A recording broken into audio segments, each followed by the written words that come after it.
We're gonna rally just a couple groups in Brooklyn, okay? Okay. When we were on the shots of we went to the house work. I mean, Words, yeah. still, no, that was here. Think of, yeah. Monkeys. Excited about Isn't even here? You want me to? I like really hot. Right? Perfect class. Yeah.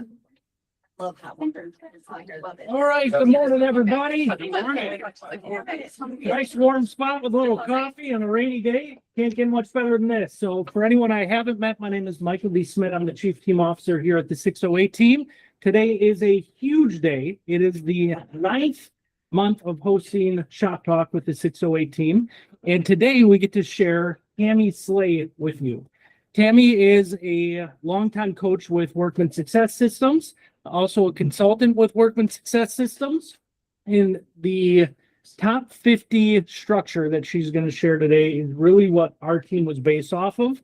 And it's going deep into relationships and connecting with people that we already know, like, and trust. So that being said, I would love to welcome Tammy Slay. And I heard from a little birdie that we got a big day of walking down the aisle pretty soon.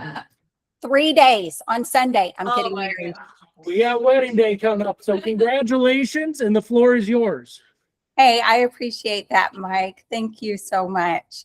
I am thrilled to be here with all of you today. I see a few other pictures on my screen. I don't see you, but I'm reading your name. So thrilled to be reading your name and thrilled to be seeing all of you in Dom and Ellie's office. So I have a lot to share with you today.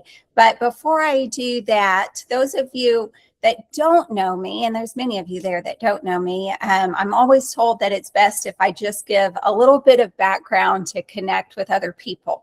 So I'm going to give that, and I'm not going to go really into my professional background. I just want to share with you who Tammy Slay is. Tammy Slay is a mother of 4, but about to be a mother of 11. And so Cleve and I, the gentleman I am marrying, I have 4 children. He has 4 children. 2 of my children are married, and 1 of his child is married. And so collectively, we have 8 with 3 in-laws. So we say we have 11 children because we are keeping up with 11 different birthdays. We are about to expect in about 1 week our 8th grandchild collectively between the 2 of us. And I have a dog named Charlotte. She is a black lab. Next to Cleve, she is the love of my life. She was in my life prior to him joining in my life. And I'm pretty obsessed with her and spoil her rottenly. She is a fat black lab, so she is very well loved. That's about it about me personally in that. You're going to learn a little bit more about me as we go throughout this. Before I get started, I always want to be helpful to people here. Many of you have heard of the Top 50 program before. And so I like to talk about Top 50, but I like to talk about it in a broader sense of your database. So you're going to hear me talk about Sphere, you're going to hear me talk about database, and you're going to hear me talk about Top 50. But what has been, I'm going to start with success stories. What has been your success within working a sphere of influence? Can anybody just tell me last year how many referrals you received?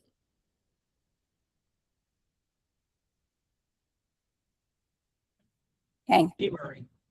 What? This year, I'll go with this year. Okay. I've been focusing more on my sphere and getting referrals. I've got 5 this year, and I have 2 under contract, 1 that closed just from Nice. referrals. Beautiful. And what is your name? Dominic. Dominic. It's Okay. a requirement. Okay, I have to say that tripped me up because I did see a post announcing Dominic is doing something, and I can't remember what the post was. But I'm like, Dominic's doing what? And then I saw the picture. I'm like, that's not the Dominic I know. So I'm glad to meet. Martial arts or something. Yeah. I'm glad to meet the other Dominic. All right, 5 year to date. Anybody else brave enough to give me referrals from last year or this year to date? I got 5 last year. 5 last year, perfect. And what is your name? Kim. Kim. Thank you, Kim. Okay, so those of you that aren't sharing, I want you to be thinking about that.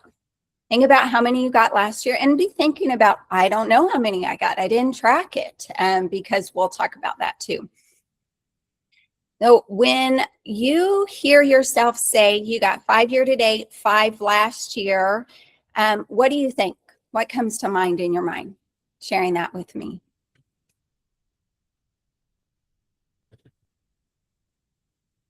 Are you saying, hot damn, I did good?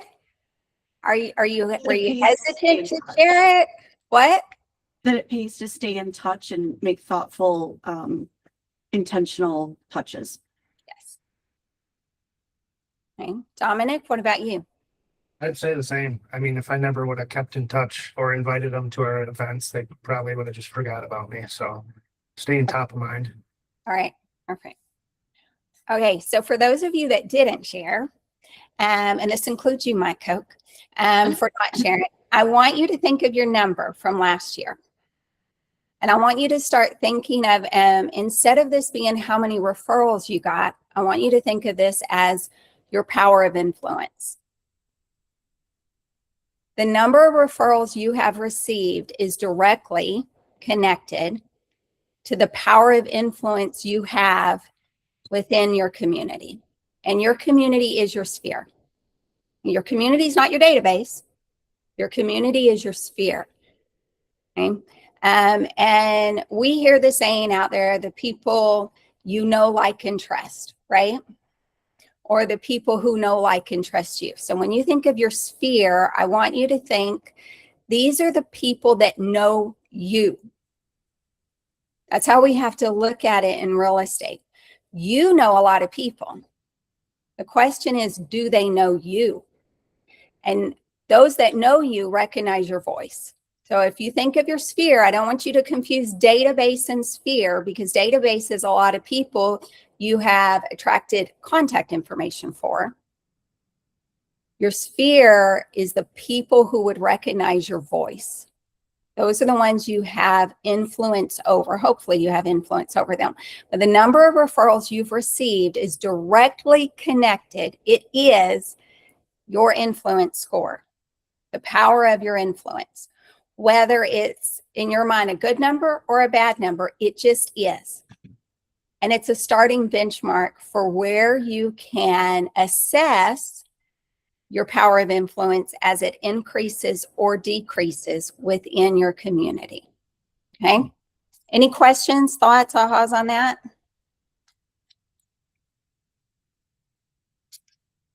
Nope. Okay, good. I am going to share something with you. This is called the personal river of real estate. And I'm setting this up for where I'm going to take you on this journey today, because I teach people and teach my coaching clients, and I teach a community online of real estate agents called Referral Champion.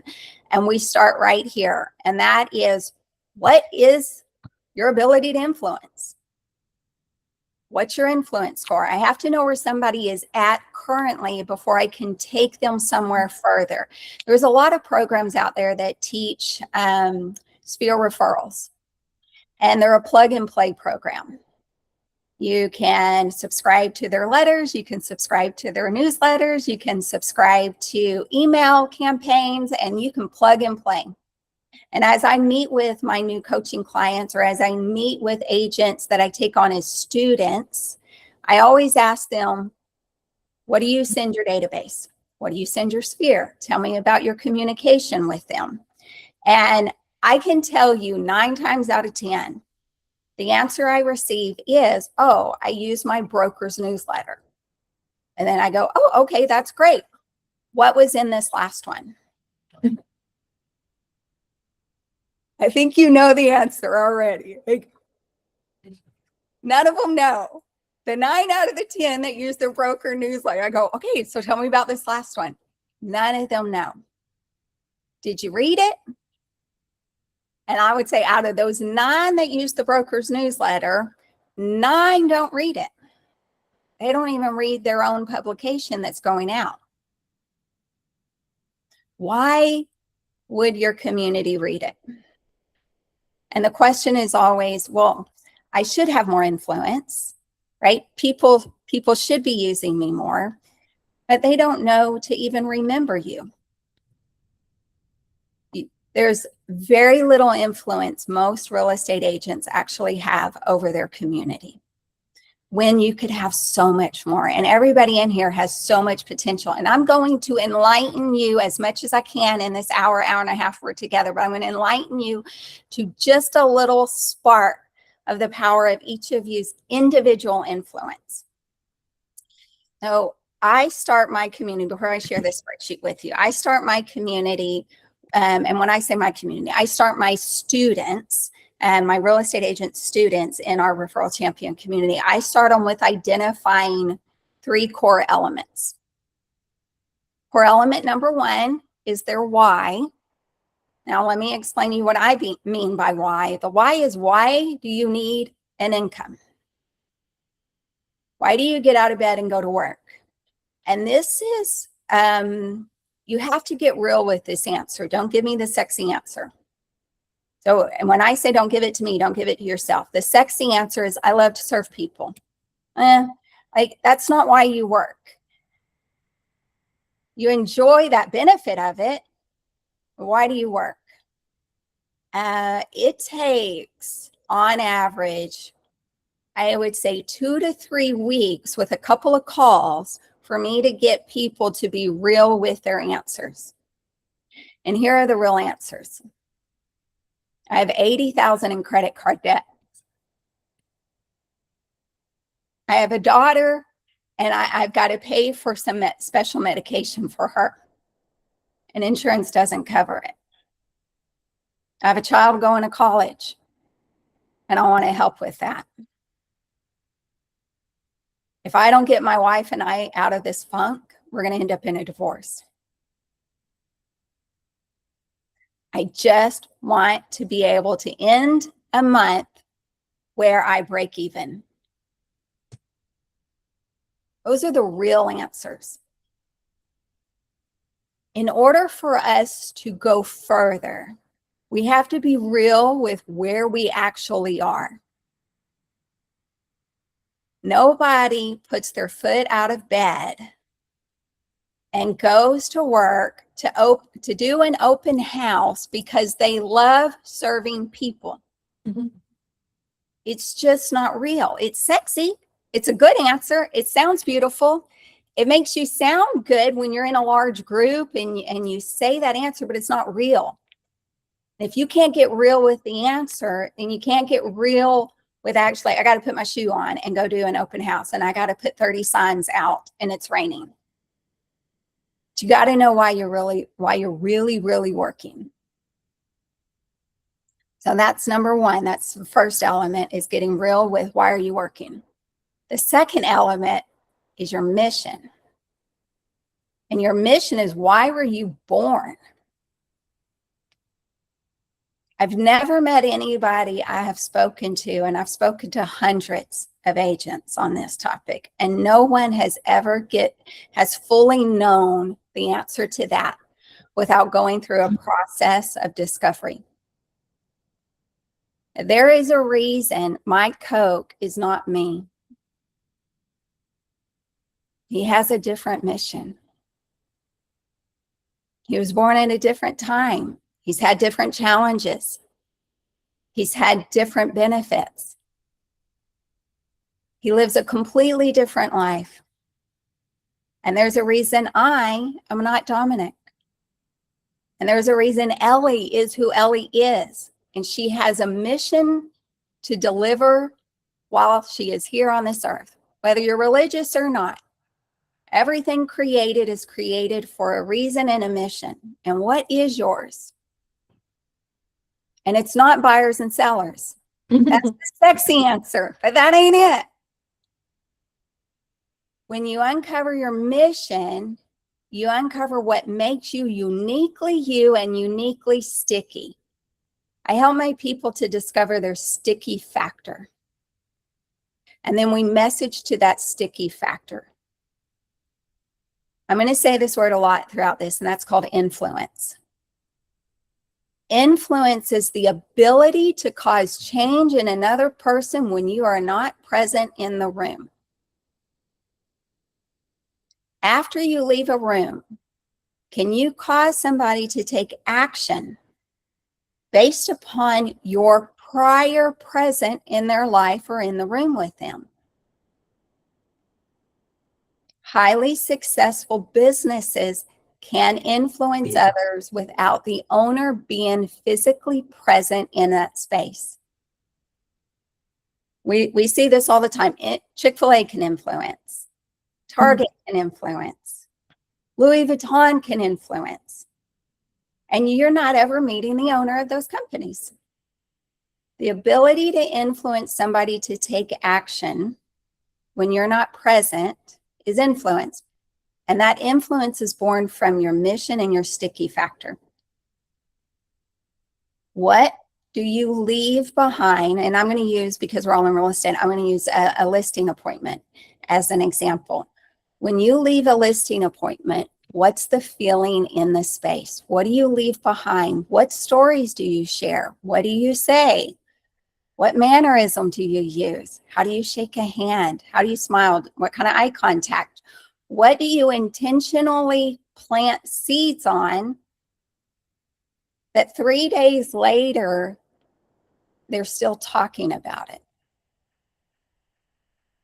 And you cause them to make a change 3 days later to take action, and you're not even there.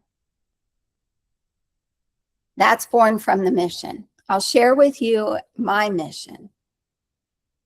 My mission, I'm trying to say this without crying. My mission is for everybody to feel significant. That's it. Missions are not long-winded. Missions are not scripts. Missions just are. My life and the challenges I have faced and the adventures, let's call them that, the adventures I've been on have taught me that I have the ability and the drive and the desire to make you feel significant, even just for 1 second. No matter how much time I have with you, I want you to feel seen. I know what it's like to not. I grew up in a home, and I love my parents, so this isn't anything about them. We have a great relationship. They just liked renting houses a lot. And they love to pack up and move a lot. So we did every year. I wasn't raised in the military. We moved around the DFW, North Dallas area every year. And every year I was put in a new school. So think about that. Kindergarten's a new school, first grade's a new school, second grade's a new school. There is nobody from my high school years or my middle school or my elementary years that remembers Tammy Cameron. I wasn't with them long enough. Every year I started a new school. I walked into a place. I didn't know where the restroom was, didn't know where the cafeteria was, didn't know where the principal was, didn't know who the nurse was, didn't know anybody. And I knew I walked in and I had to become super close to people, knowing they will never remember me after 9 months because we're moving on. I learned to really connect with people at a very young age, and I learned to study human behavior. It wasn't until I was older that I actually went and really studied human behavior, but I studied it innately as a child. And I know what it feels like for people to just pass each other so quickly in life and to not feel seen. That's my mission. And I can speak to that mission at listing appointments. And I take my students and I help them uncover their unique mission. And it's a beautiful discovery. And every one of you can do it yourselves, is to discover what is your unique mission. It should be less than 1 sentence. Don't make it too long, because then you get into scripting, and that's not what it is. It's just, what's your mission? When you know your mission, you can create a personality that speaks without you being present in a room. Okay, the third element. So we talked about the why, we talked about a mission, and I'm sure they're throwing. Is this interesting? Am I helping anybody? Am I off the rails here? Are you being just nice to me? I can see a couple being like, I don't know if the no's or no, you're not off the rails, or no, it's not interesting. But I want you to write these down, because these actually will make you increase your influence. Write down the why, write down the mission. The third is a cause. When you have a cause, and a cause can be quarterly, it can be yearly. I like a yearly cause, but you can have a cause for the quarter. If you have ADHD and you're like, I'm on to other things. When you're working a referral business and you lack a cause, you're not going to get as significant of results as if you have a cause. You're going to get good results. They're going to be okay results. And I promise you, if you have your why and your mission, you're going to get better results than the average agent. But if you want to get exceptional results, you got to have a cause. And so I'm sharing with you a Tammy Slay secret on this. And I don't always share this cause, but the cause is essential. A cause is something that you support in your community that can rally others to also support. I'm going to give you some examples of my students' causes. I have a student, her name is Megan. And her cause is getting Teddy to the Vatican. She was raised with a young man, he's now in his 50s, but she was raised with a young man named Teddy. And Teddy has Down syndrome. And Teddy was raised by his older sister, not his parents. And she's gone to church and school with Teddy for all these years. And Teddy has always talked about going to the Vatican. And that's his dream. And this year, her cause is to get Teddy and his sister to the Vatican. That is what she's working for. So when she calls her top 50 members, she shares with them, I'm working this year to benefit people in my community, not just at the closing table. I'm working to support Teddy. I am on a mission to help Teddy and his sister get to the Vatican. Some of her top 50 know Teddy, some of them don't. And what I'm asking you, Ellie, is would you allow me to periodically call you up and ask you if you know of anybody looking to buy or sell real estate so I can help get Teddy to the Vatican? Are you okay if I do that? Nobody says no to that. Yeah, I don't really want Teddy going to the Vatican. Like, no, nobody says no to that. They rally around it. They look for ways to help get Teddy to the Vatican. And she keeps her top 50 members aware of the progress. She's out looking for luggage for him right now, and she's included in her communication to her top 50. Here's the luggage. Let's vote. It is amazing what she is doing with them. Now, let me tell you another one. And this is a student I have, and she brought this to my attention. I didn't even know there was a diaper, she calls it diaper scarcity out there.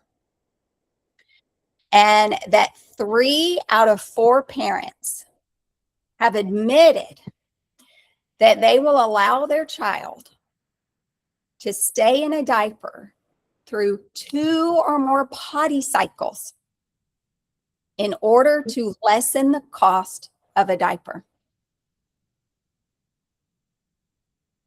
Now, if you've had children, can you relate to that? That the cost of diapers, a parent would see their child in, now they got the special line on them, that indicates when the diaper has potty in it. And they would allow their child to stay in that longer. So that way they can stretch the inventory of diapers and they don't have to spend so much money. And it's because the cost of diapers has instilled in them this diaper scarcity. And that's how they're saving money. And when she shared that, I was like, oh my gosh. Her mission is to pay for diapers for a year for 25 families. That's her cause this year. So in January, when she called her top 50 members this year, she shared with them her cause. And this is why she's working harder. And in order for her to support 25 families with a year's worth of diapers, she has to close 17 additional transactions than the year before. And in order for her to do that, she's leaning into her community and she's asking them, would you be okay if I periodically call you up and ask you if you've happened to hear of anybody looking to buy or sell real estate? So that way I can make up those 17 additional transactions and help pay for 25 families. Is that okay with you? And of course, they say yes to that. Now, I have other students who are working to feed 100 families. I have other students who are working for other causes, but those are examples of causes. I have one student who is paying for food for a local pet shelter for a year because she found out they're putting pets down sooner because they only run at about 2 weeks worth of food on hand at all times. So her cause is to provide food. Now, I'm going to pause here, and I really want to make some conversation around this. Can you see how having a cause would, one, enable you and empower you to actually have that conversation to ask for referrals?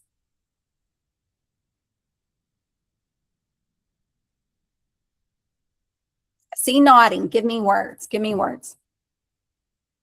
Yes. I like it. You just like button that up real quick with the yes. Who has struggled actually asking for referrals and felt weird about it? Yeah, we all have. We're all raised to not ask for help and not to ask for self. Right? Like, oh, if I'm asking for something, I'm being selfish with it. And so we feel like we have to give something first, and we absolutely should. We should be of service for our people, but we feel like we have to give something first to be worthy enough to ask for it. I'm not going to say it's right or it's wrong. I'm going to just say it just is. And what I have found with myself, my business, my agents, those I coach, and my students, is that when I can get them to lean into a cause, they make that call all the time. Because the cause is greater than their fear. The idea of not being able to help a baby have a clean diaper, the cause of that is greater than the fear of wanting to sounding salesy. And so the cause arms you to at least open that door. But what it actually does is it rallies. However many people you invite to your cause, and I teach those to invite their top 50 at a minimum to the cause, however many people that you invite to the cause, they rally around that cause. Now, let's play this out. If you were to call someone up and say, hey, Kim, do you got a moment? I got something pretty important I want to ask of you. Kim says, yes, I have a moment. And I said, great. Well, last year I was so close to making Pinnacle. Like I was this close. And I just can't believe that I was shy of Pinnacle by about $200,000 GCI. And this year I am on a mission to make it. And in order for me to make it, I've worked with my coach and we have broken down that 200,000 GCI is going to equal about an additional 15 transactions for me. And I believe if I call you and I call 49 other people, that y'all are going to at least give me one. Actually, I'm asking you, can you give me one? Like, Kim, if we're real close, might be like, are you smoking? I cannot believe you said that to me. But how does that feel versus my cause for the year and what I'm working on this year is to help greater people in our community beyond the closing table. I'm really good at selling real estate.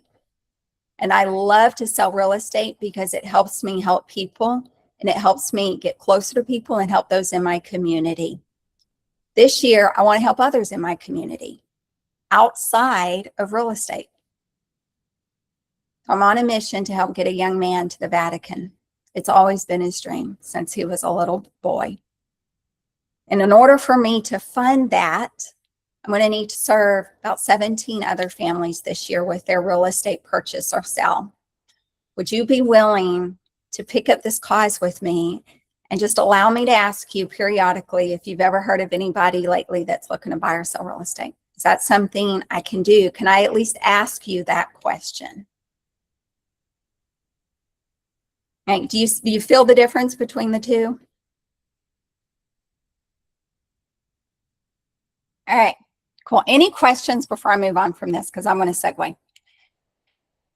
Tammy, you just gave me kind of a little bit of an aha moment, and I've been around you in this top 50 program for a long, long time. And I used to not be somebody that would resonate with the soft, touchy, feely kind of things like a why, a mission, and a cause, right? Like, I'm just going to get out there and do it and be tactical about it. But I'm also somebody who is more likely to drop everything to go help somebody else out than maybe do something for myself. And the connection that I'm making is that there's a lot of people who have that fear of asking for the referral. There's a lot of people who don't build an SOI business because they feel it's slimy, it's salesy, that it's self-serving. Like, who's it out there to benefit? And so we don't ask because we want to make Pinnacle and it's self-serving. But when we want to send a kid to the Vatican or help another family, it's so much easier to ask it, right? Like, when we run our Pie Days, we run a benefit for our local food pantry, right? It's easier to ask for people to donate things that we can support a local charity than to ask them for a referral, somebody who's looking to buy or sell real estate. So I'm anchored in it, and thank you for opening my eyes to when you have a cause out there that what you're doing is going to be a direct benefit for somebody else, and people can relate to that instead of helping you reach a certain income standard. It's a whole different game, and it's an aha moment for me. And so I just wanted to verbalize that, and hopefully other people picked up on that opportunity to serve others and leverage that in building your SOI based business. Yeah, thank you for pointing that out. It is overlooked so much. And human behavior is fascinating to me. And we all behave very predictably and very much in the same way. And when we can really lean into understanding how humans behave and how they make decisions, there's a book out there, Predictably Irrational. Has anybody ever heard of that? I have that in my Amazon cart of it forever, and I think I have it. I might even have it in my house, but You have to read it. It's just, we are all predictable and we're all irrational, right? But what you're saying there, Mike, absolutely. People will act for a cause outside of self. And if you want to activate your sphere, you want to activate your top 50, it has to be for it's got to be a cause outside of self, and it's got to be a cause they will rally around. Nobody's going to rally around getting your family to Disney, but they will rally around getting maybe someone else to Disney. They will rally around getting cancer patients to Disney. We have done this for years. If you study it, we all do it. We all rally around causes. And we get behind them, and we support others to get their mission and their cause further. We all do it, but we don't do it when we're in real estate. We just tend to send market stats and pray that we stay top of mind. And don't get me wrong, real estate's a numbers game. It always is, right? You send 100,000 people market stats, you're going to get a call on one or two. But I would rather spend a lot less money and get 10 calls from 10 people than trying to send out 100,000 mailers to get just a couple of phone calls. Tammy, you've got me thinking about two different things. It's Ellie back here.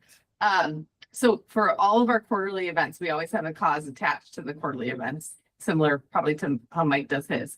And we have a low amount of people, and we always say the event's free, but and it's on the event invitation. It's a like QR code, like scan for this thing. And I'm always surprised at like how few people do it, but they still attend the event, right? Because I feel like I would want to, you know, that's just my personality is I'd want to do that and attend and know that I donated or whatever it was. And I'm almost thinking like, maybe we need to make these, instead of these events, maybe we need to make the event the actual cause and then come celebrate the cause with the event, like almost switch it maybe.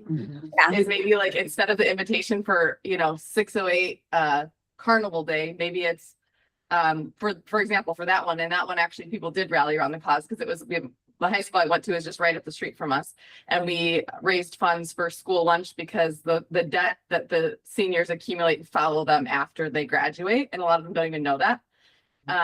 And so that was an easy cause, but so maybe the event is actually, hey, we're raising funds to eliminate student lunch debt at West and come celebrate that at the carnival. Maybe it's like we actually like literally even market it the opposite is sort of what I'm thinking right now.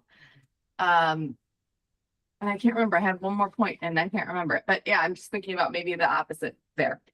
I agree with you. I absolutely agree with you. And I guarantee our agents will probably make more phone calls doing that if we did it that way. Yeah, do you feel like you'd make more phone calls than saying? Easier. Yeah. I'm also thinking, you know, we're in this, oh, I do remember what I was gonna say. We're in this place right now, which every real estate agent is with Zillow, and trying to get out of bed with Zillow as much as possible, the more we see that Zillow does, right? And, you know, it's our goal to stop spending $15,000 a month on Zillow, right? It's a lot of money. And I was even just thinking here, because I just sent, and if you guys don't have this, look it up, and I'm already thinking about adding it for our team, but it's called Thanks, but it's not with an A, it's THNKS. Oh, And yes. have you ever received one before? Yes, I have received a few of them. They're Yes, I don't super have cool. it. Yes. Yeah. So if you don't have it, get it. And maybe that's something we offer in the broker code too. I think that'd be a cool perk of like once you accumulate more money per month. Anyways, it's this fund that you put as much as you want in it, or you can have it, you know, go to your credit card.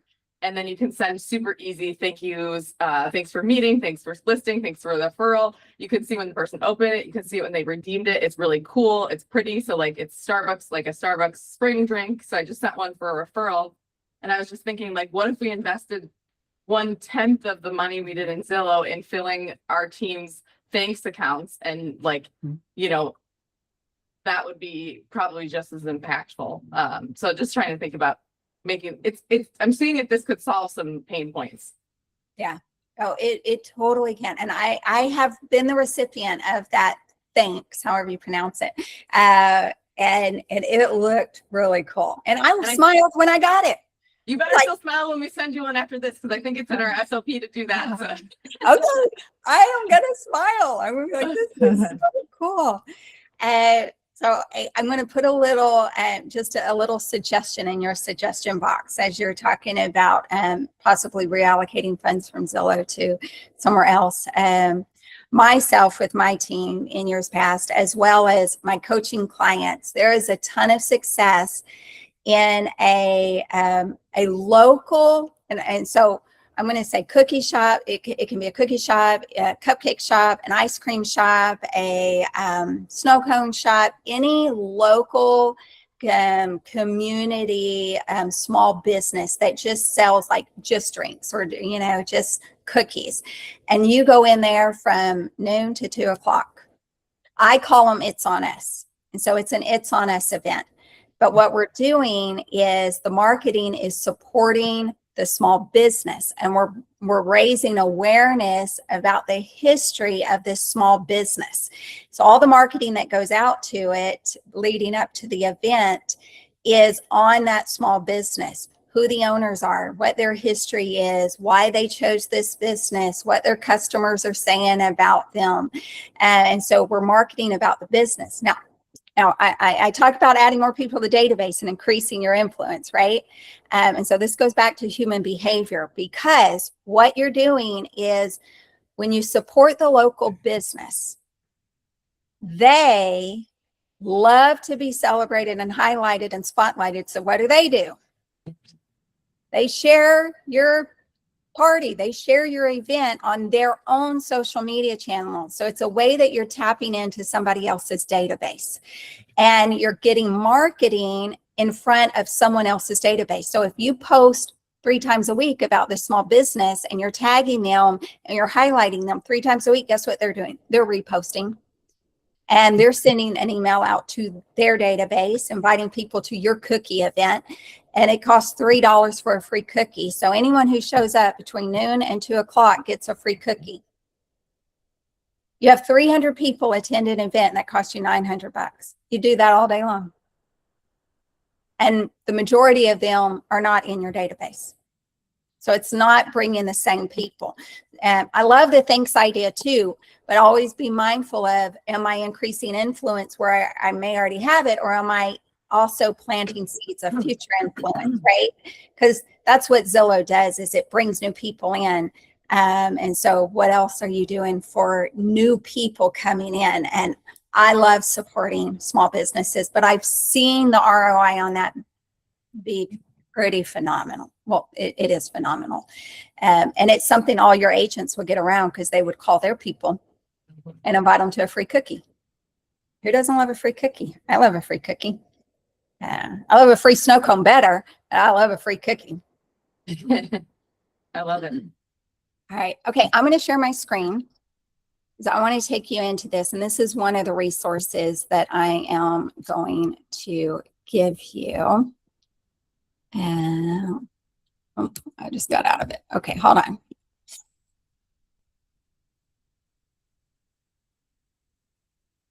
All right. You should be seeing the personal river of real estate.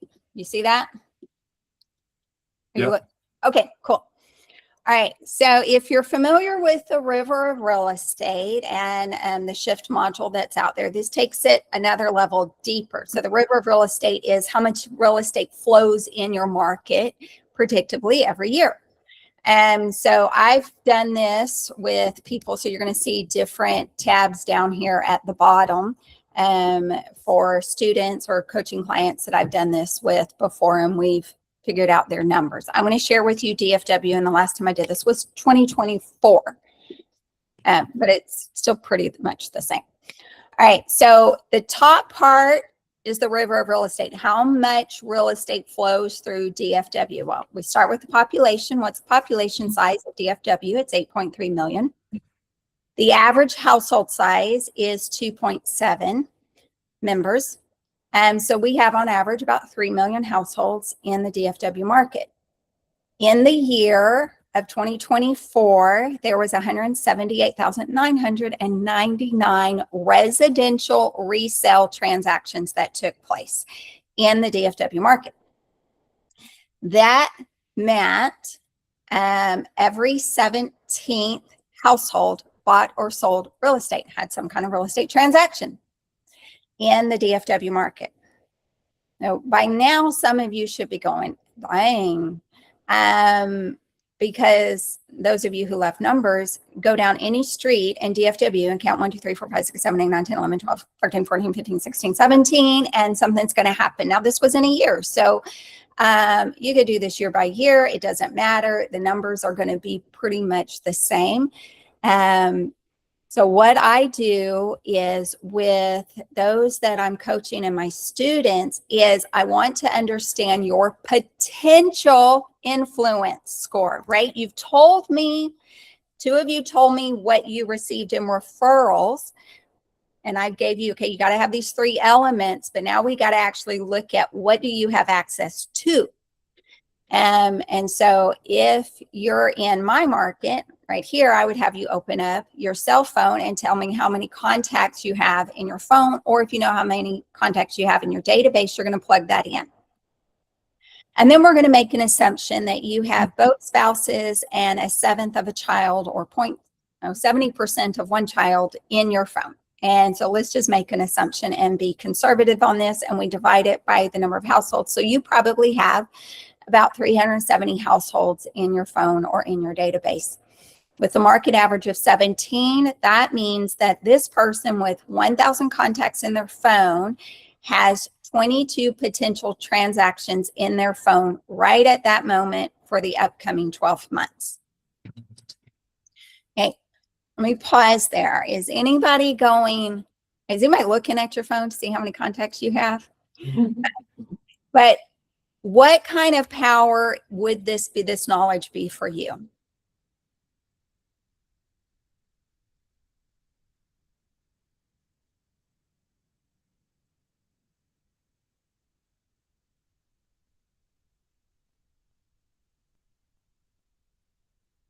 How much you're missing out on right now by not Yeah. reaching out. Yeah. And whatever your number is, did you close that many last year? So what's the gap? Nothing is bad, nothing is good. It's just information. And we all have to start with some kind of baseline and some kind of benchmark. And so when I'm working with people, I show them this and I go, this is your potential. Now, if somebody were to tell me their goal is to close 70 transactions and I see they have a potential of 22, what am I missing? What are they missing? We got to add more people to the database. We got to make more friends. We got to add more people to the sphere, because it's your influence, especially when it's somebody that's wanting to work a referral business and get referrals from their sphere.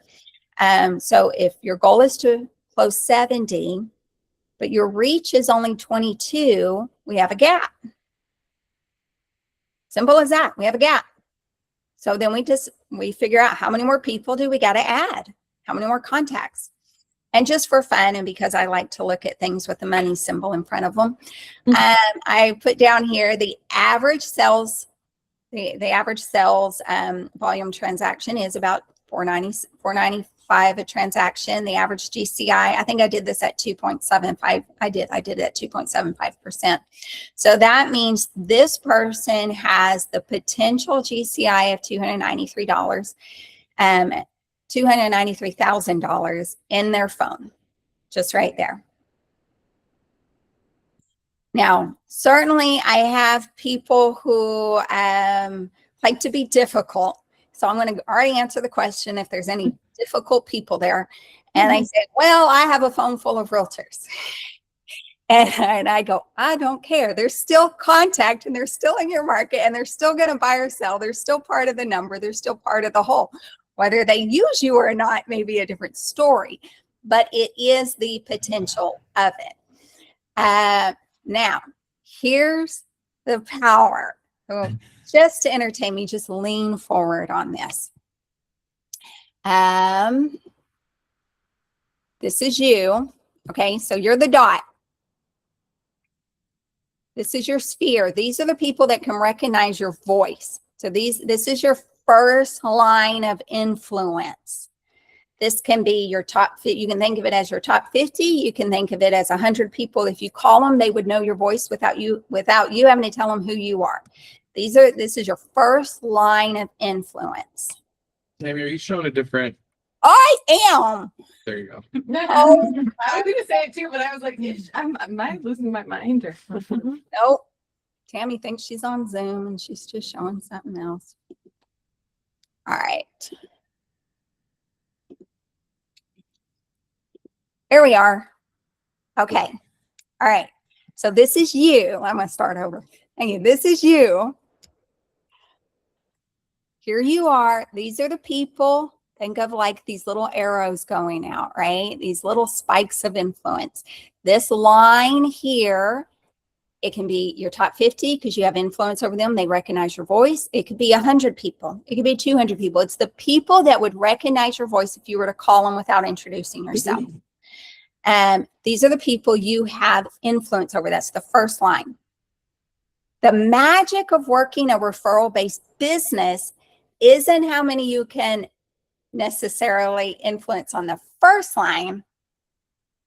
It's the ability to influence their first line. That's where magic happens. If my voice, so let's say first line here, this one right here, his name is Tommy. And if my voice can travel through Tommy and be heard by Tommy's sister, Sarah, I have influence. This is what you work for. The ability to influence someone else's first line. So I'm going to do a little graphic here and show you what this looks like. This is you. This is 100 people that know your voice, that you have the ability to influence. And each of them knows 100 people, right? Each of your 100 knows 100. Then you have the ability to influence 10,000 people. Are you following that? Okay. If 1,000 people know your voice and your 1,000 has 1,000, then you have the ability to influence 1 million people. All right. I'm going to do some real life examples on this. Who knows the name Russell Brunson? I think I probably only see Mike's hand up in the air. Okay. So who knows the name Dave Ramsey? Okay. We got more people. Okay, cool. Cool. Okay. We'll stick with Dave Ramsey. If I have been to see Dave Ramsey speak, right? So this is Dave Ramsey. I went and saw Dave Ramsey speak. I follow Dave Ramsey. I know his voice. I've never met him in person. I've never shaken his hand. I know his voice. And he influences me to make decisions. And then I go and I speak to my cousin or my neighbor, somebody else, about Dave Ramsey. And I give my testament. Oh, you need to think about going into the Dave Ramsey program. You and your spouse are going to benefit. You're going to save so much money. You're going to get out of debt. You should go listen to him. And then I send them a video of Dave Ramsey. What did Dave Ramsey do? Influence you to influence them. Right. Dave Ramsey's voice was heard through me to somebody else, and he had not yet reached them as a first line. That's the power of influence. That's the influence we all should be working on, is building a program. I mean, we built it already for you, but working it with the intention of planting the seeds and the influence that your voice is heard through your people to their people. That's where the big referrals come in. So I'm going to go back to my other spreadsheet. I'm going to scroll down here. Now, this person has 1,000 people in their database. So if every one of those 1,000 are in their phone, if every one of those 1,000 people also had 1,000 people in their phone, and the second line of influence is 1 million divided by households, divided by household market average, there is 21,000 potential influence reach. I share this a little hesitantly, but I like sharing it anyways because it just makes me feel good and I just get all excited about the potential of that. But I share it hesitantly because this one piece of it scares a lot of people. So don't be scared. Don't be one of the chickens out there where you get scared at these big numbers. Because those that really know your voice, it's not going to be 1,000 that know your voice. If you were to pick up the phone, like you pick up the phone and call some of your past clients, they won't even know your voice. They might see your name and know who's calling them, but not even every past client knows your voice because we don't maintain, accidentally, we just don't maintain that level of relationship with people to be that close. All right. Does anybody want me to show anything else on here? Tammy, can you explain? I think I was writing something down when you got to the number 22. So I understand 1,000 contacts divided by households, 370. And then you said the market average is 17. How'd you get 22? Mathematically. Yeah. So market average is every 17th household. So if someone has 1,000 contacts in their phone, they Yeah. have 370 households in their phone. Yeah. Divided by the market average, it means they have 22 gotcha. Okay. potential transactions in their Got phone. it. Yep, Yeah. yep, that makes sense. And then going back to your numbers on the bottom, can you explain that math really fast too? Yep. So let's assume, this is an assumption, but I love this math. Let's assume because you have 1,000 people in your phone, every one of your 1,000 people has 1,000 people in their phone. Mhm. That means your second line of influence is potentially 1 million people. Yep. And divide that by the number of households in your market area. You would have the potential ability to influence 370,000. Yep. And divide that by market average. It's about 21,000 potential influence. Okay. Got it. Yep. Potential transactions. Now, I do have people who like to push on this. I call them my difficult people. And so they like to poke holes at things, poke holes at you on it all you want. Math is math and it'll always be it. But it is, well, some of their people live in Florida. Well, yeah, they'll move there too. Well, you can also refer out to them. Like you can come up with all the excuses you want. It's a matter of, do you see how influence works? That is what, it's the eye-opening that you need to lean into on this, is understand that if you're working a top 50 program and you have 50 people that you're working a relationship with, the win isn't necessarily how many of those 50 transact with you.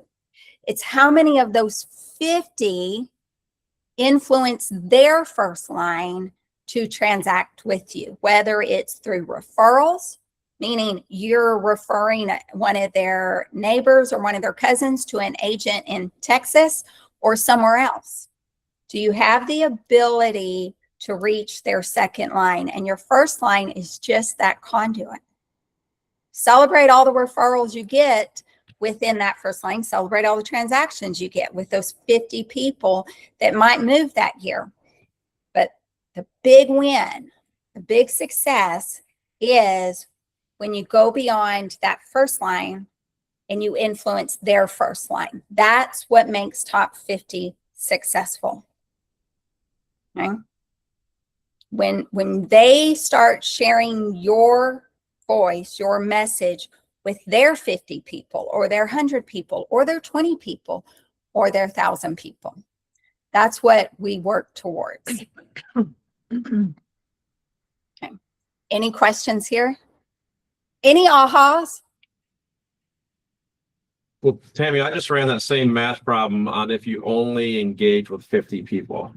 Okay. Like, if you were to use that circle and say, hey, let's not say my sphere is everybody in my phone.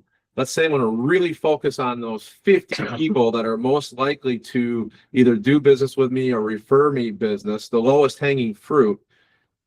If I take those 50 people and I say, you know what, let's just say they each only have 250 people in their influence, that they would be happy to share your name anytime something about real estate came up, no matter where they were looking to move, because we all have access all over the country, right? Yeah. If we take that 50 times the 250, there is now 12,500 people that we realistically have the chance to influence.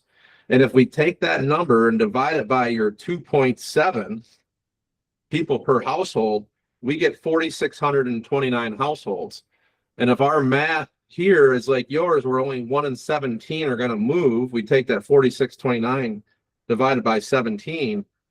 That's 272 potential transactions in any given year using real math, right? Yeah. Like using your same calculation, but on a smaller scale. Mm-hmm. That I think is more relatable than even like relating to 1,000 people. Like, I don't know if I'd really have 1,000 people on my phone, but Do you have an I iPhone? don't.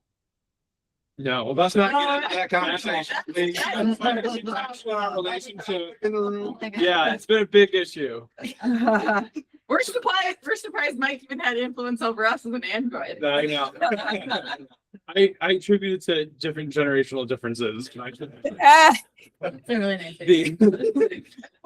Tammy, Mike, to your point too, with the national, I mean, it's global. Like last year, I shared with my team, I had $71,000 in referral income out of the state of Wisconsin. Wow. And amazing. it's from top 50. Well, All I work now is my top 50.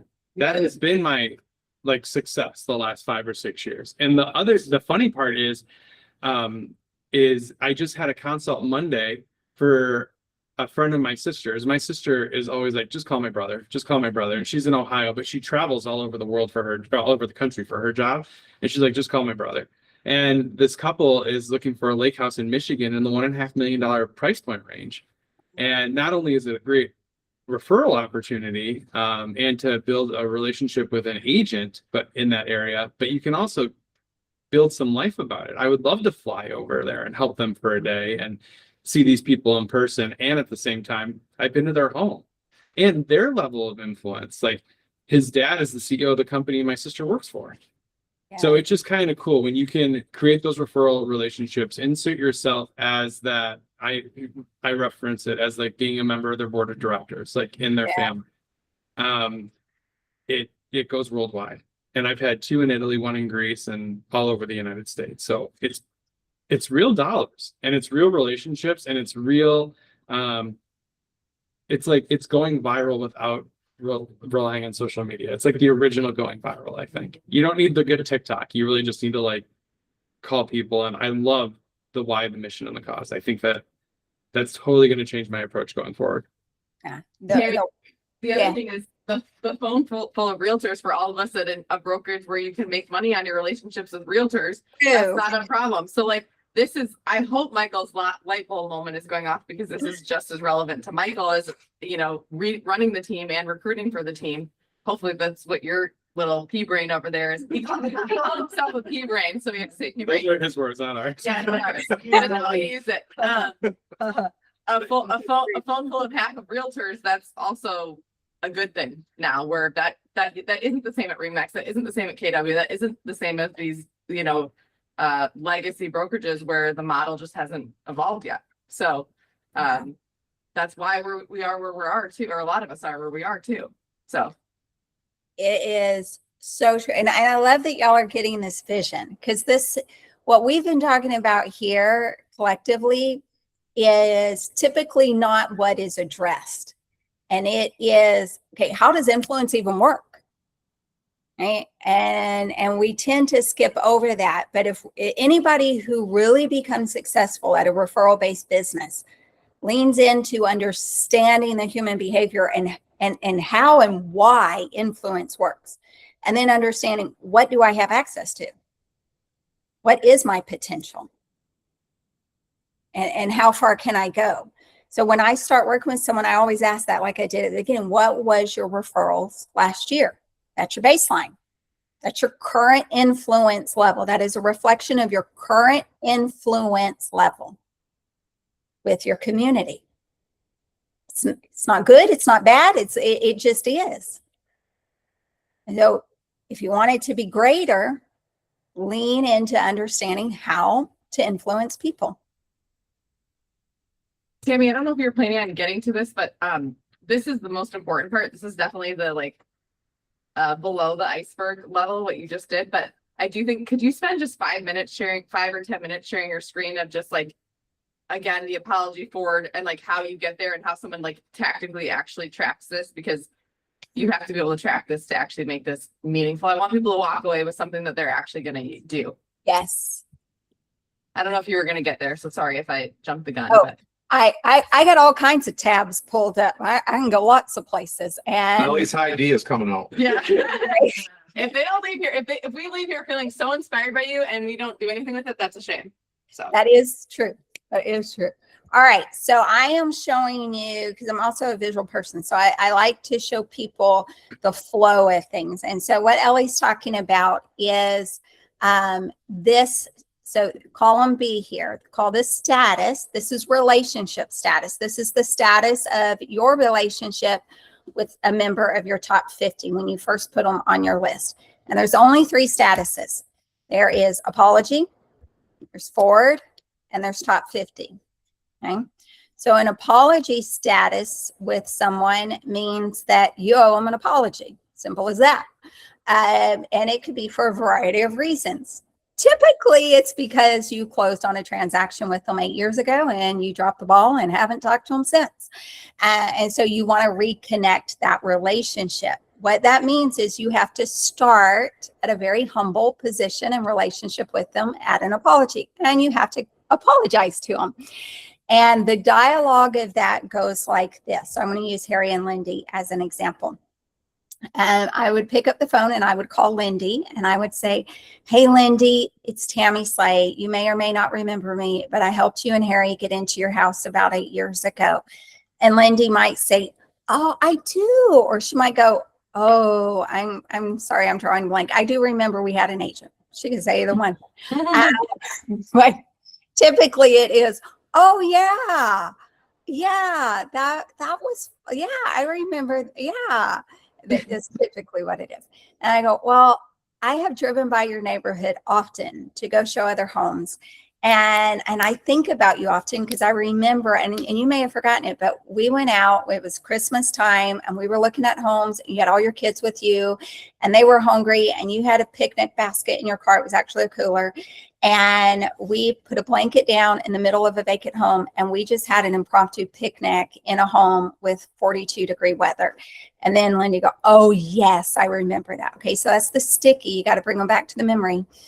And then say, well, I feel bad. I have dropped the ball on our relationship. We had so much fun. And over the last few years, I drive by your neighborhood and sometimes I've even driven on your street and I think I need to call Lindy. And I never do because I'm too embarrassed that I've let the ball drop this long. And today I said, no, I'm going to pick up the phone. I'm going to call Lindy. And so here I am saying, I'm sorry I've let the ball drop and I would love to reconnect. Would you like to meet for a coffee or a juice sometime? And she says yes, or she says no. Most of the time they say yes. Well, okay. Every now and then someone says, we've moved.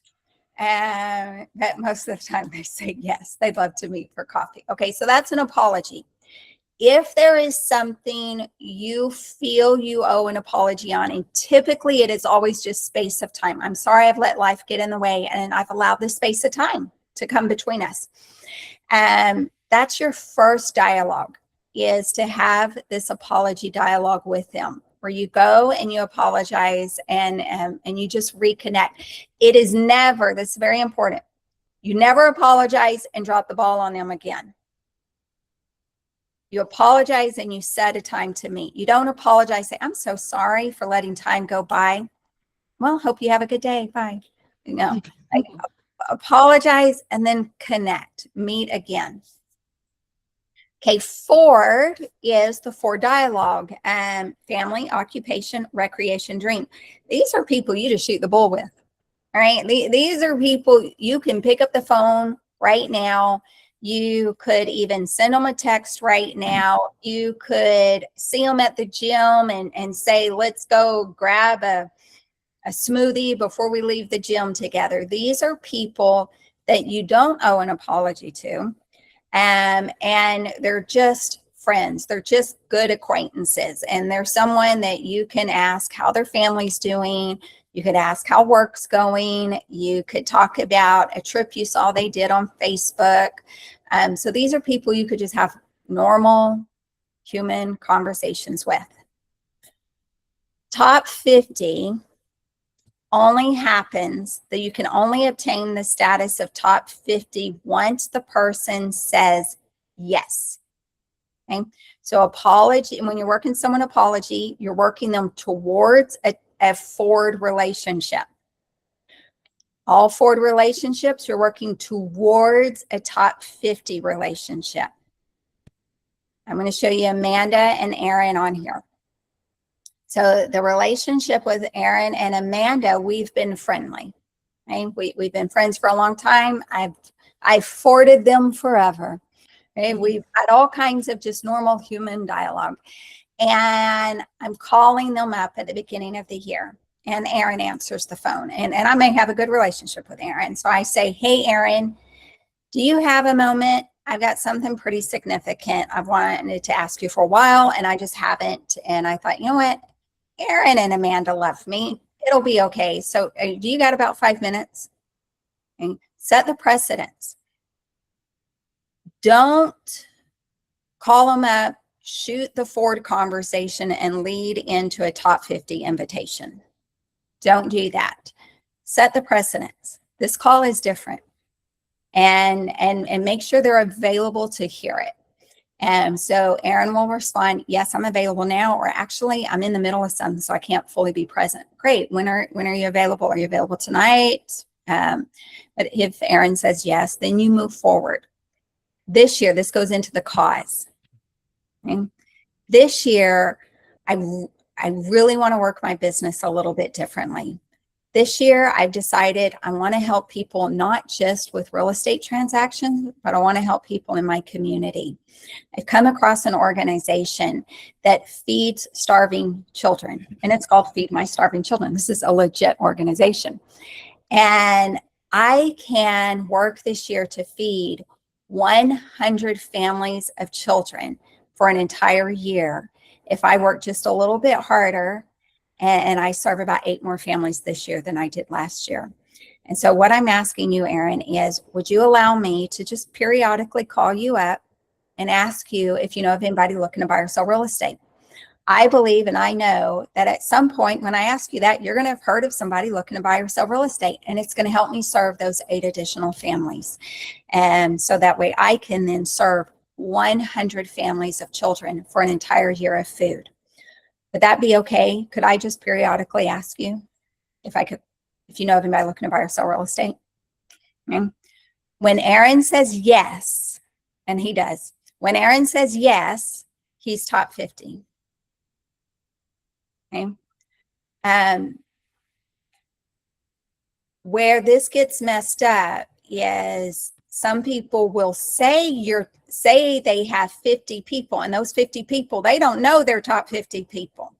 You can't influence anybody that has never agreed to go on the cause or the mission or the rally with you.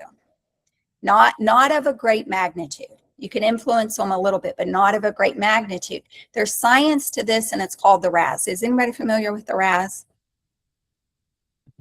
I don't see a single hand. Nobody's familiar with the RAS? I'm going to feel like a genius. Okay, I got The one hand. particular activating system? Yes. Yes. Okay. I was really going to feel so smart there for a moment. But this is the reticular activating system in action. So there is so much science that backs this up and why this is important. The moment you get a yes, I get buy-in from this person, and I tell them I'm going to call them up and ask them, and it's very specific. Buy, sell real estate. You're activating their brain to those words. Saying to somebody, could I ask you for a referral, doesn't activate them to conversations going around in their community. But if Aaron's at a work lunch and somebody is sitting next to him and they say, we're thinking about selling our house, I've activated him to buy, sell, and real estate. I'm thinking about investing in real estate. I've activated him to buy, sell, and real estate. It does make a difference on the number of referrals you receive if you activate somebody to buy, sell, and real estate and not activate them by saying, could I count on you for a referral? You can say that language to a vendor, like to a company, but don't say it to a consumer. So inviting someone to join you in a cause and to rally with you and to join you on something, and then you have their permission. They've said yes. They've raised their hand. They said yes. Now you call them, and you call them often. We like to say call them once a month. I don't tell them I'm calling them monthly. I tell them I'm going to can I periodically call you and ask you if you know of anybody looking to buy, sell, or real estate. That keeps them activated. And then once they're activated, Those little beacons just go around the world and they just get activated. And it's just magical. All right. So when they say yes, they become top 50. If they have not said yes, they're still forward. They become top 50 when you've had a intentional conversation with them.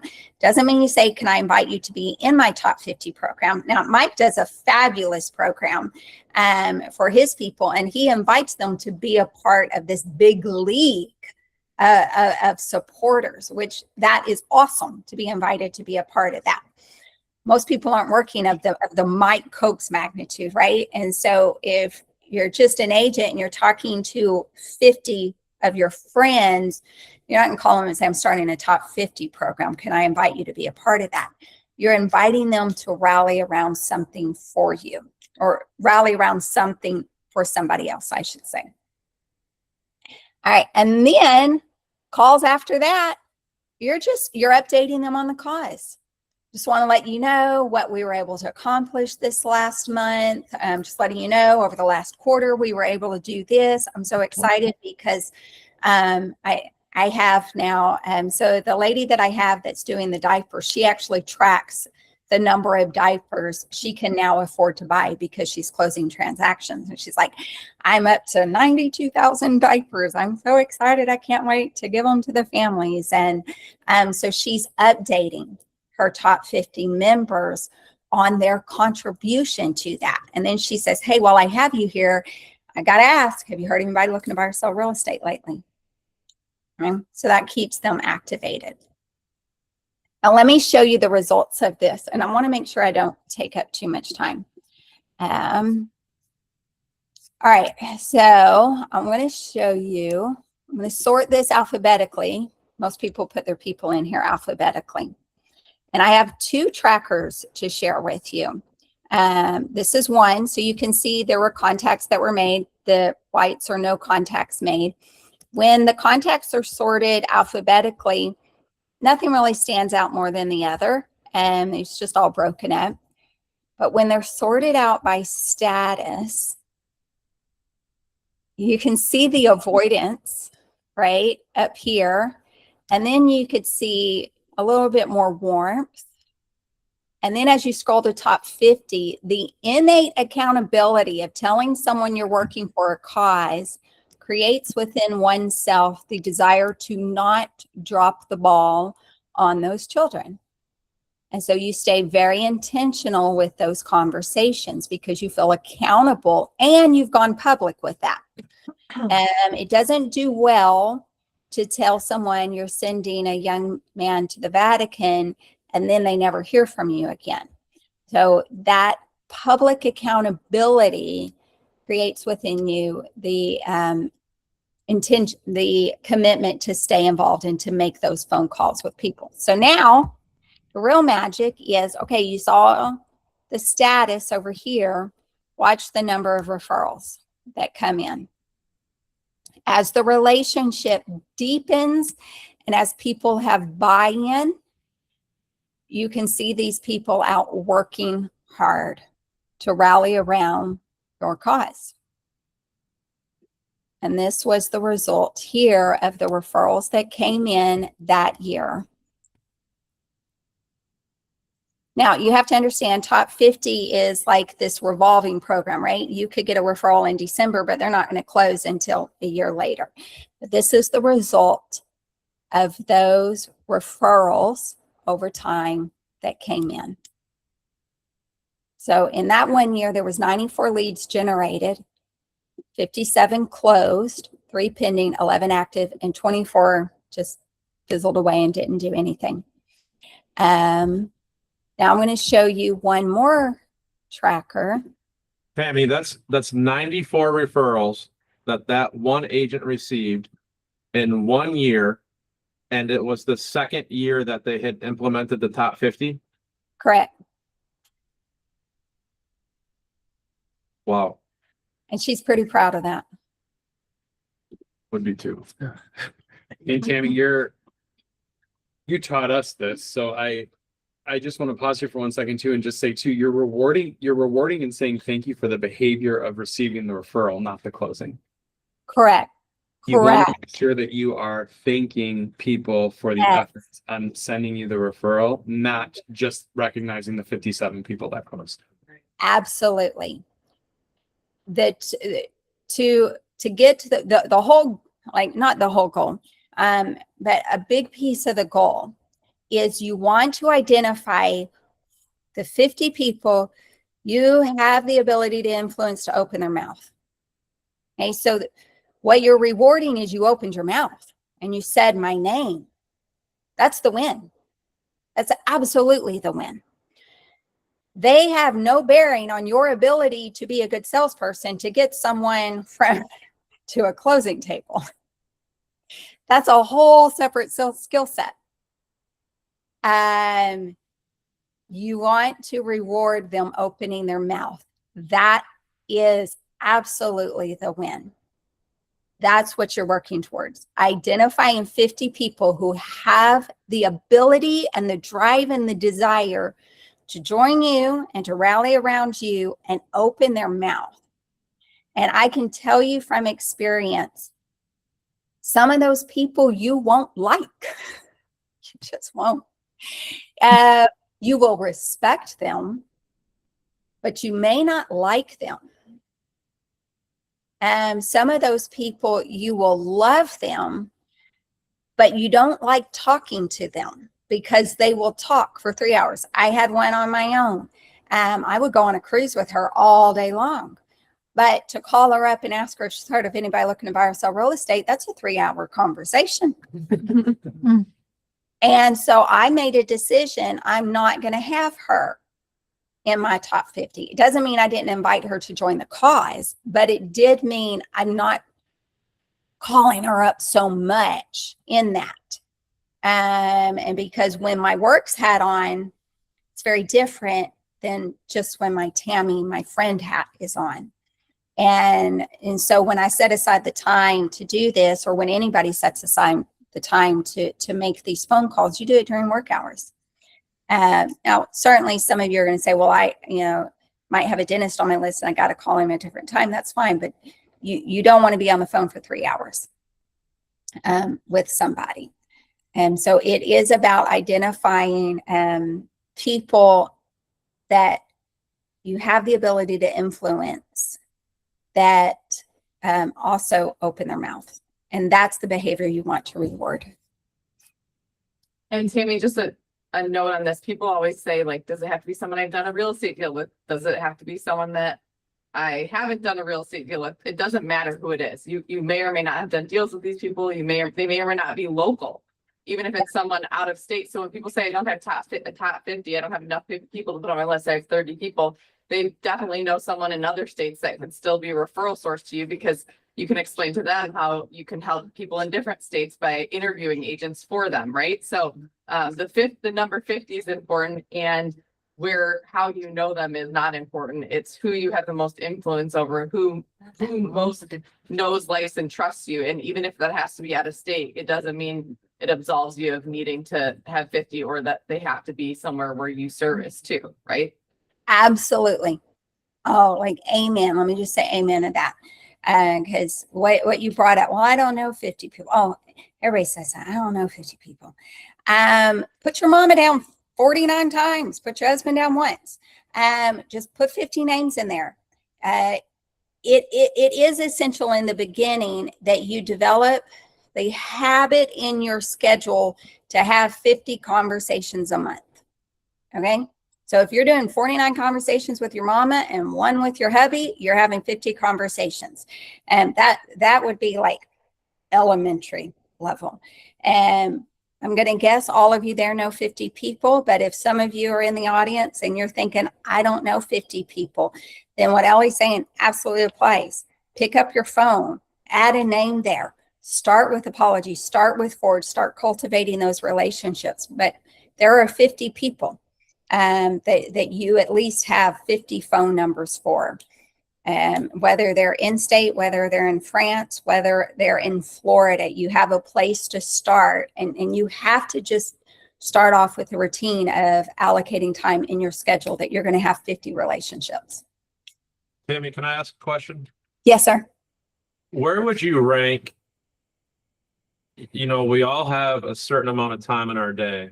Where would you rank engaging with your top 50 amongst every other lead source and opportunity when it comes to prospecting, whether it's open houses, calling expireds, Zillow leads, your ABCs in your database? Like, where would you rank it if you only had, if you were going to focus 3 hours a day on generating new business, where would this fall? Number one. And I say that from my own experience and from helping hundreds of agents reach it. Number one, it is your feeder. Okay. So I would put it before the A, B's, and C's. It's what feeds the A, B's, and C's. It's the feeder.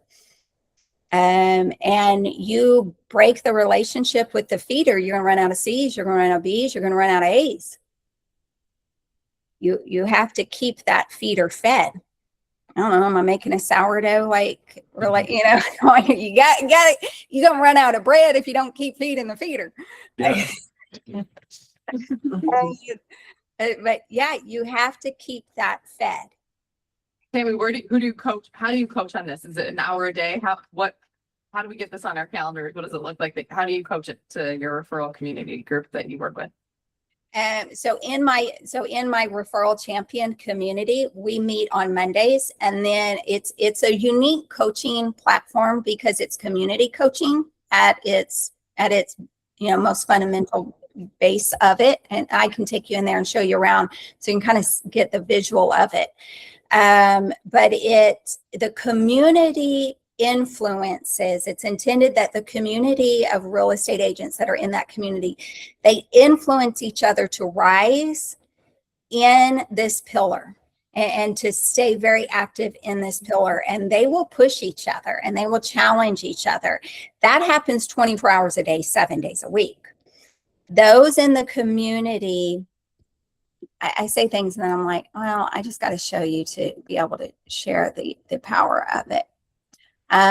So those within the community, when they start, everybody starts with a welcome call with me. That's where I can get that baseline. And I get a really good idea. It's a one-on-one welcome call where I get a baseline of where's your influence at currently. Then I start you in phase one, which is foundations. Foundations takes you through a journey of, that personal river of real estate, which I include you in on, how to create your mission statement, anchoring to your why. The cause isn't in here because the cause comes about through a call with me. When you get done with foundations, this is Denise making a testament about my call, but you come in here and you schedule a call with me. And then it's a one-on-one with me. And so when you say, like, is it an hour a day? Like, what does that look like? It's when you get done with that phase. When you've achieved the knowledge of it and you're ready to have that call, the personal accountability is you have to set the call. And I hope I'm answering what you're asking here. And then you move into another phase. Everybody is at different levels. Everybody is at different starting points. Real estate agents have this fascinating ability to sign up for a marathon and start at mile 10. And it's so entertaining to see it. And they all think they can start at mile 10 because they think they already know. And so it's about, we got to go back to the basics. And we got to not only go back to the basics, we got to go to what you missed in the basics. And because it's a different game. And so they move through these phases with me as a guide, and periodic one-on-ones with me, but the community actually coaches and pushes each other. So if you're thinking about your team and your group there, and that's what the question is, it is, so there's a saying out there that is, it's a way of life, not a day of life. And that's how I would describe top 50 or referral-based business. It's a way of life. It's not an hour in the day. Your mission is a way of life, not just at the listing appointment, right? So working this and becoming really good at it, where you're closing hundreds of transactions from your influential power, it becomes a way of life. It becomes how you interact with people.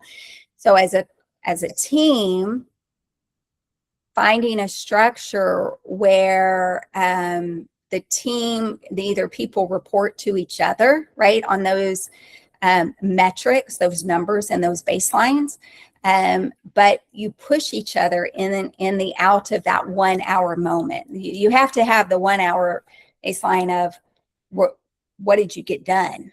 That always has to be there, the reporting of the numbers. That outside of that, it's creating a culture and a vibe and a community of agents that you have in your team, where those that are in it, those that say, I want this and I'm in it, you give each other permission to call you out, to push you, to challenge you, to high five you, to reward you, and to say thank you for the behavior that you've committed to. Did that answer your question? Yeah, Okay. I was also just on like from a tactical standpoint, like on a data, I'm talking about like my perfect week, like what you'd recommend to your team, like as far as time blocking goes. Okay. So I follow the, so the more people you get in top 50, the less time it actually takes. Right? Because you've honed the relationship and they're all in on the cause. So the less time it actually takes. Once they say yes and they become a top 50 member, the less time it actually takes. Getting 50 people to a top 50 status, if you're behind on your goals for the year, and this is just an industry thing, so this isn't a Tammy Slay thing, but if you're behind on your numbers for the year or behind on your income goal for the year, then you need to be doing 3 hours a day. If you're on track, 2 hours a day. If you're ahead, 1 hour a day. When it comes to cultivating relationships to that top 50 status, if we're talking about just top 50. But once you get people in top 50 status and they've accepted the cause, and the time there, it's pretty straightforward.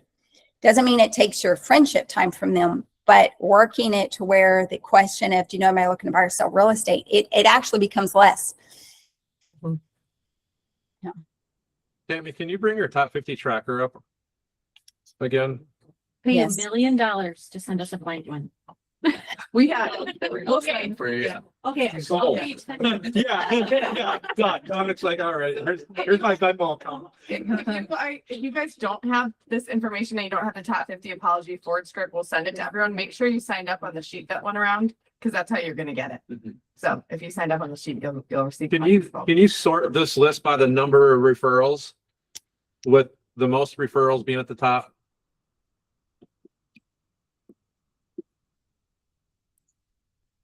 Or at the bottom? That's fine. Oh, okay. So, Sorry. no, can we see the activity? Because there's something that I've seen, I've had a chance to look at a lot of top 50 trackers from a lot of teams that I coach and agents that do a good job of tracking it. And now scroll up. All the way to the top. All right. Yours is very similar. So, like, one big takeaway I've gotten by seeing so many different top 50 trackers, and yours supports it, and there's actually an evidence of success right here, is that when you look at all these people that have 0 referrals, and it might even be 0 to 1, is look at all the blank squares, like the months where there was no touch, and then look at the ones where there is a touch, and it's an email, a note card, a text. So what's happening there with all those that are, okay, from there's a distinct line right there at about row 24, where now all of a sudden, Matt Casey, you had a consistent touch. And so one of the things that I found and that I coach to is that your top 50 is going to be very dependent upon your frequency and quality of touch. Mm-hmm. And you're seeing all those at the top that had 0 referrals. And there was a lot of blank squares where maybe you only had like 50% touch score. Well, actually scroll up, Tammy, you can see your touch score right there. So if you scroll up and look at the top 10 people that all had 0 referrals, your touch score is like averaging around 50 to 66%. But if you go down and you see and you can see that it's like a text, an email, a note, or mail. And then you go down to the bottom third where you have a lot more referrals, probably 4 or more from those people. Now all of a sudden you're seeing your touch score climbing into the hundreds. You're seeing a lot more referrals coming, and you're not seeing nearly as many texts, emails, or note cards. You're actually seeing a phone call, or you went out for a meal, or you had them at a client event, or they gave you a referral that month. Look at the bottom guy. He gave you a referral almost every month of the year. Yeah. And so like that supports what I've seen in so many other top 50 trackers, that the number of referrals is directly attributed to the frequency of the touch and the quality of that touch. And I'll tell people that every touch has an expiration date. If I text Dominic that whatever, and I say, hey man, I thought you ran a great workshop today. That was a great shop talk. I just impacted him in that moment, but he's probably not going to remember that a week later. But if I go up and I like afterwards make him feel a certain way, then he's going to remember that longer, but that's still going to expire at some time. And that's why we have to have like a high value touch, at least on a monthly basis, so that we stay relevant and top of mind. And I was just looking to see if yours was in alignment with the other top 50 trackers I've seen. And that was a big takeaway for me. Great. I'm glad it's in alignment. But it is true. Those that you stay closest to, you got the greatest influence on, right? And when you pull away, you're kind of forgotten about. So it is absolutely true that the more touches you have with someone, the more contacts you make with them, the results, they come about. I'm going to add to that, Mike, because you bring up a good point. And I'm just going to go a little opposite direction in that. And that is, why do most people fail at this? Why do most agents fail at making these regular touches? Not having a cause. Not having a cause. Absolutely. Lack of discipline. Lack of discipline.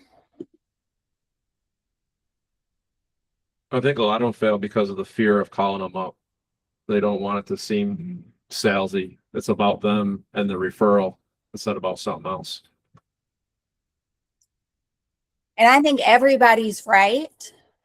I think, and I don't know if I'm right or wrong on this, but I think it goes one level deeper, and that is fear of commitment.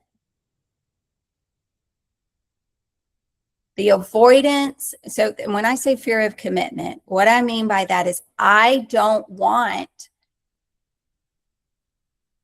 so I'm going to say an agent, any individual doesn't want to be held to the commitment of making 50 calls a month. And the moment you tell someone that you're inviting them to be a part of a cause, and you're working towards that cause, and you create the dynamic, and it's essential for success. This dynamic has to be created, but you create the dynamic that you're expected to call them and to show up for 50 people every month. And the fear of committing to that causes people to not do it. They want the flexibility to just not do it. Because when you commit, what do you give up? Freedom. If I commit to every month, I'm going to make time for 50 phone calls, I give up the freedom to just take the month off. I give up the freedom to have control to a level that I've been used to having control at. And so the fear of commitment and the fear of lack of freedom, it causes most people to actually not have a cause. Who's the one who said the cause? The pea brain. Mike, your name's Mike, right? Mike the pea brain. The cause creates the dynamic that has to be created, and that is the accountability. People do this when they go through a physical fitness program too. When you pay for something and you're expected to show up, people will quit because they don't like that lack of freedom. I want to sleep in this morning. I want the freedom to do something else. I want the freedom to eat that chocolate cake. And so they quit because the discipline or all the other reasons come into play. Most people won't, those that don't lean into the cause and those that don't lean into inviting people to top 50, in my experience, they do it because they don't want to be accountable to having to commit to anybody that they're going to keep having to make that call. It then becomes the opposite issue though. Oh, yeah. Right. So like the top 50 program has provided me more freedom, more time, more energy, more everything in life I've wanted because you make the investment up front, and B, you're not constantly on the real estate hamster wheel. Yes. So write this down. In the pursuit of freedom, I have to give up freedom. I mean, movements have done this. Great Change has done this. Wars have done this. Humans have done this. In the pursuit of any pursuit of freedom, one has to give up freedom to get the freedom. And coaching clients, I go through this all the time with coaching clients. They start coaching because they're in the pursuit of freedom, but what do they not want to give up? Freedom. Well, if the goal is freedom, we got to give it up because you got to get more time in. You got to be a little bit more intentional. You have to give up freedom for the pursuit of freedom. And if anybody here who has struggled with top 50, is that a hand in the air? Does somebody have a question? But you're just saying so much good stuff. I don't want to enter. So this is a dumb, I mean, this is going back to the cause, and it's early. I haven't had a lot of coffee yet. But I'm assuming that the person with the diaper drive, she's figured out an amount that she wants to give, and then has figured out I need 17 more closings to additionally make that much money for the amount, right? That's the math that we're working on. Okay. Good. Again, not very much caffeine. Oh, no. Is that the question? Okay. I didn't know if that was more like, I wanted you to confirm that. I guess. Yes. You're working backwards off of an amount. You are. You have to decide, like, who am I benefiting? How much am I benefiting? Whether it's, feeding animals for a year, whatever it is. You want to buy, I have someone who's buying sweatpants outfits for a battered women and children's shelter. And they always are running out of sweatpants because those women show up in torn nightgowns at 3 a.m. And so her mission is to provide X number of sweatpants or sweat outfits. And so you got to figure out, where am I going? Who do I want to help? How much of that do I want to help? And what's the cost of that? And then once you know the cost of that, it's not meant for you to do the same transactions you did the year before and you give up out of your family's income. It's meant you work more for it. So I guide my people in, okay, so if the cost is $20,000, we're going to make that 10% of the additional transactions. So if we're going to close 20 if we need 20 transactions where 10% of those 20 pay for the cause, that's what I go with. That's my number, is whatever the cost is, that cost needs to be 20% of the whole. Got it. Thank you. And Tammy, correct me if I'm wrong in this, the cause doesn't need to be super complicated at first. Like even the diapers, for example, that could cause someone to not create a cause because they have to get specific about diaper costs. So let it be simple at first. If it's a diaper drive, you find a charity that's already doing it and you decide you want to donate $250 a month. Don't let the complexity of the cause be the reason you're not helping the cause. Right. So I think if I were to coach anyone on this, and again, I'm not coaching on this, so you might say I'm wrong. It needs to get more specific, and maybe it does for people that really need the motivation. They need it to be that literal of I know I'm providing X amount of diapers, but if you're not that literal, then let it be a dollar amount somewhere that you really trust that is doing the work too, right? Yes. So I'll say this, asking people to be a part of a cause that's attached to a dollar amount. I want to, I'm working this year to donate $5,000 to the food bank. And in order for me to donate $5,000, I got to close 15 more transactions. Somebody out there is going to put their math together and go, you are only like 15 more transactions. You're only giving 5,000. So when you're talking to your community, I tell my people, avoid the conversation around the money, because it's not the money. It's the effect. It's the change of someone's life that people rally around. People don't rally around a $5,000 donation. People rally around the change. But you can easily calculate that, right? Because you could know how much your $5,000 donation is going, like, what does that equate to in people, and then tell them the people part. So again, to not let it overcomplicate it, right? Yes, yes. The overcomplication, I think, comes in when you do a quarterly cause. And that's been my experience. So so I'm going to talk about Teddy, right? So the cause is sending Teddy to the Vatican. There's no hoops that have to go through for that. We've identified it's going to cost about 20 grand to get Teddy to the Vatican.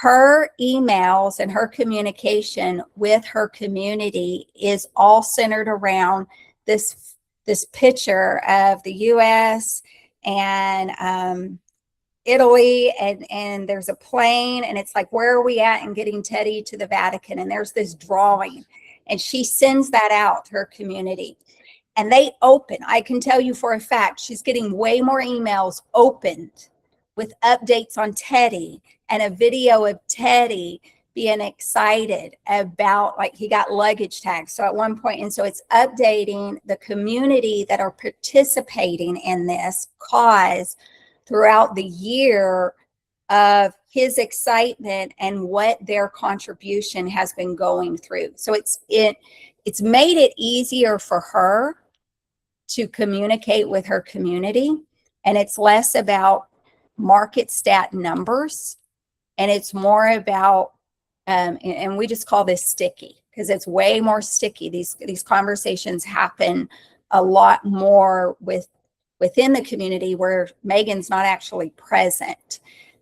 So to me, complexity comes in when you're changing causes, and it becomes something of the moment rather than this is actually, I feel something passionate about this. People will be as passionate as you are.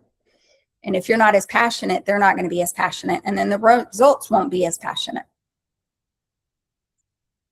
Love it. I think that's a good place for us to wrap. Okay. Thank you, Tammy. You're amazing. I met Tammy 6 years ago with Ellie, and I was starstruck because I thought she was a celebrity, because I watched all these coaching videos and calls and top 50s, which has top 50s changed my entire career in life. We wouldn't have our team without top 50 program. Yeah, so fast forward 6 years later and seeing you here with us right now, and you and Cleve about to get married in 3 days is incredible. So I think it's been amazing for you. Thank an you. amazing opportunity. In a matter of 3 days, you get to, under oath in your vows, tell Cleve how many referrals he owes you. Yeah, I get to ask him to allow me to ask him if he knows my Logan Bar or real estate, right? Like, Yeah. Right. Yeah. Thank you so much. On your turf too. right? Yeah. Dallas with that. Yeah. All right. I'll Thank put you a so bit on much, the Tammy. Thank you all. Yeah.